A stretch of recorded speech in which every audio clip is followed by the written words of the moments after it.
Hello, welcome to CSB Politics. Sean Briscoe speaking, your personal political consultant. So I've been really busy. I'm in Green Bay, Wisconsin now. It's cold. It's very cold. I'm a Texan, and I've never seen 2 feet of snow fall in like 24 hours. So that was quite an experience. So now I've got canvassers in it, which has been a whole brand new experience. So actually today really wanted to talk to you guys about March 14th. I'm a March baby, so this is happening right around my birthday. The government's going to shut down on March 14th, and I'd love to talk to you guys about it.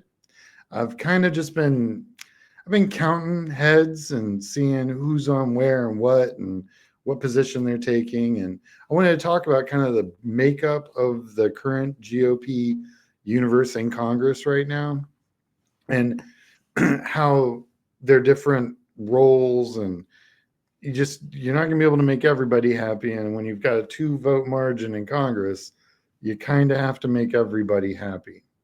So let's get started. So what's going on? So basically, the government runs out of money on the 14th of March. And what Congress's job is to do is to set the budget and figure out, what we're going to spend money on. So the big conflict is this. In the Senate, they want to pass 2 bills. They want to pass one bill that's got that extends the cap as to how much money the government can spend. And they want another bill that's with the funding for the immigration and all the other rando, nonsensical programs that the president wants to run over the next year or two. So that's kind of the mix. Now in Congress, they want one pretty big bill because they kind of know, as Obama found out, as a president, you get 18 months. You get those first 2 years, and then that's it. So you got 18 months to get your stuff done. And they know that if they don't get it done in 18 months, 2026 is rolling around the corner. The Republicans have to defend more Senate seats. And we're going to talk about some of the mistakes that I think they're going to make on the congressional level. It's going to cost them Congress.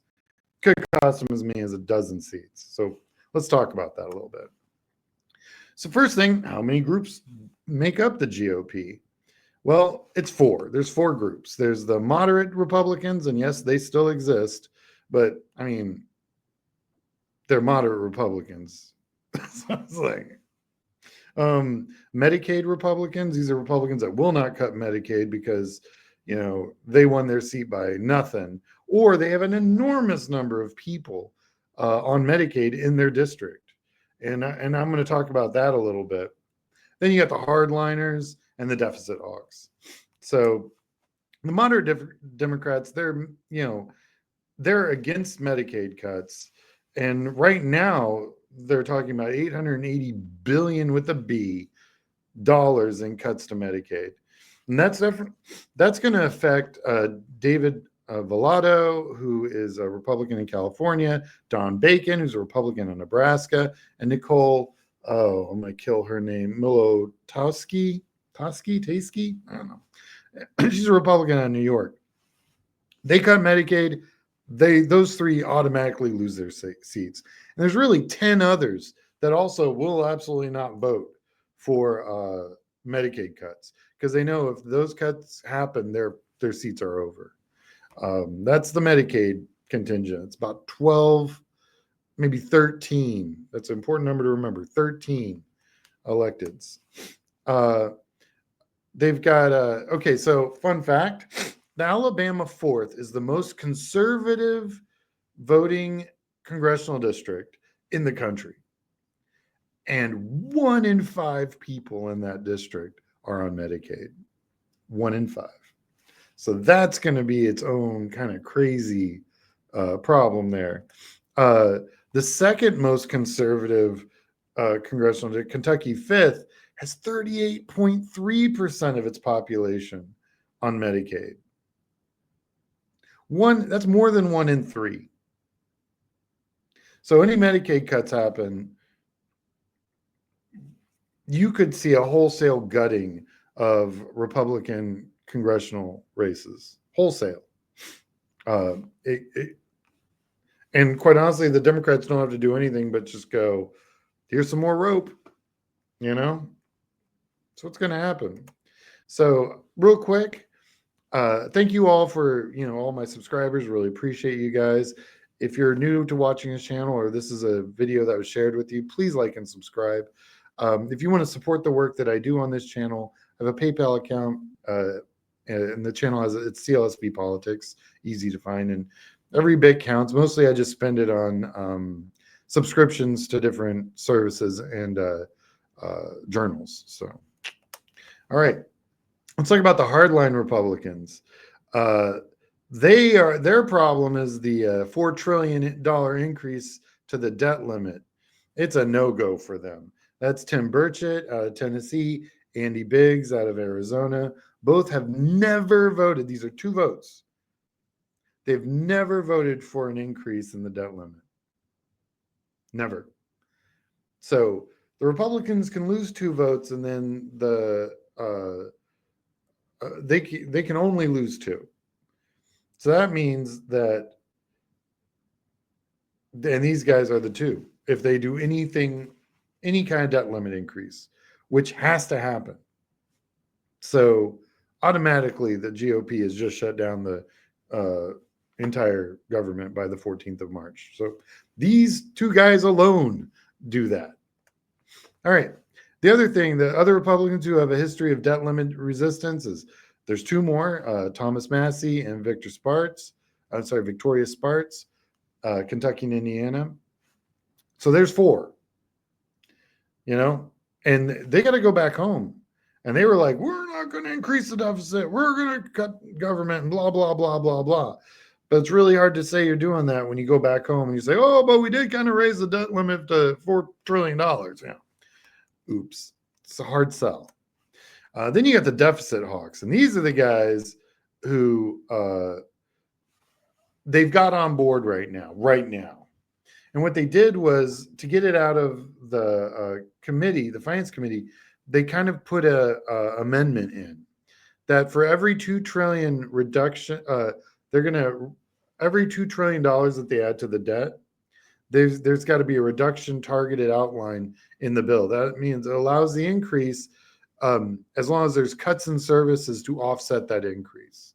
That was the deal they made with the deficit hawks. I am not convinced this plan is going to work, because once it hits the floor,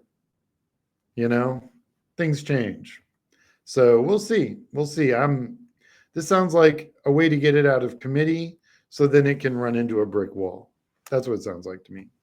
So right now you got the moderates. There's 13 of them that are absolutely not going to do it. If you go anywhere near Medicaid they want to cut 880, billion out of that, there's 20 Republicans gone immediately. You got 4 hardline Republicans that are absolutely against any increase, offsets or not, to the deficit. There's 4 of those. And then you've got the deficit hawks that are like the guys who are, trying to manage the problem and have worked out a deal to manage that problem. But no, it's not a thing. So, so you're looking at a problem of at least, not including the deficit hawks, assuming they buy into the nonsense that they all agreed to, you're looking at 37 Republicans that have a real problem with where these bills are headed. And you can't lose 2. And they have 37. So, what does it mean for March 4th? How many votes can the GOP afford to lose? 2. How many votes, how many are no if any other group gets what they want? I did the math. It's like 27. So there's no way to make everybody happy. And if you make any one group happy, you're still down over 2 digits worth of votes, and you can't afford 2 votes. So that's a real problem. what happens if the GOP negotiate with the Democratic Party? This is where it gets really interesting, because then Johnson's got a real problem, because there's 9 votes that will absolutely vote to have him vacate that seat, 100%. And then they're going to have to go find a new speaker, because you can't pass anything without a speaker, and we all know where that's going to go. My guess is they're going to beat the record that was held during, I think,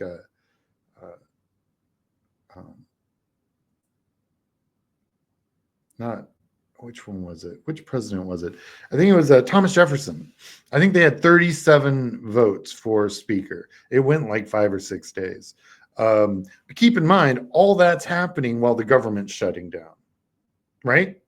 Because if he has a last-ditch effort, goes and tries to negotiate with the Democrats to try to get a bill through, he automatically gets thrown out of speaker. So it's like a dead man switch. So that's going to be really interesting as how it plays out.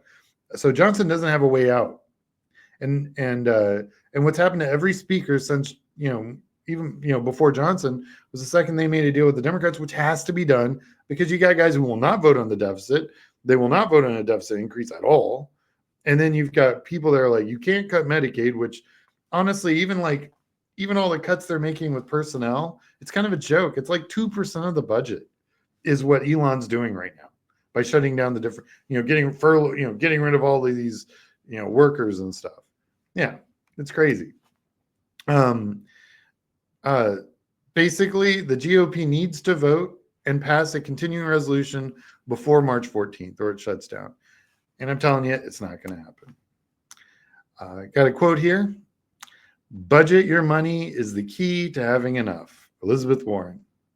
So that's an Elizabeth Warren quote. I haven't used her yet, so I'd just check that box. Thank you for watching. Like and subscribe. If you wish to support this channel, we have a PayPal, and I will be recording a couple of shows from probably Lambeau Field. There's a couple cool places here in Green Bay I'm going to do a few shows from. But needless to say, we're the largest Democratic field program, or progressive field program in Green Bay right now. And we launched yesterday. So it's been pretty crazy. But I do appreciate all the support I'm getting on the channel. And you guys have been awesome. I'm going to go send out more canvassers and see if we can knock on some more doors. All right. You guys have a good day. Bye.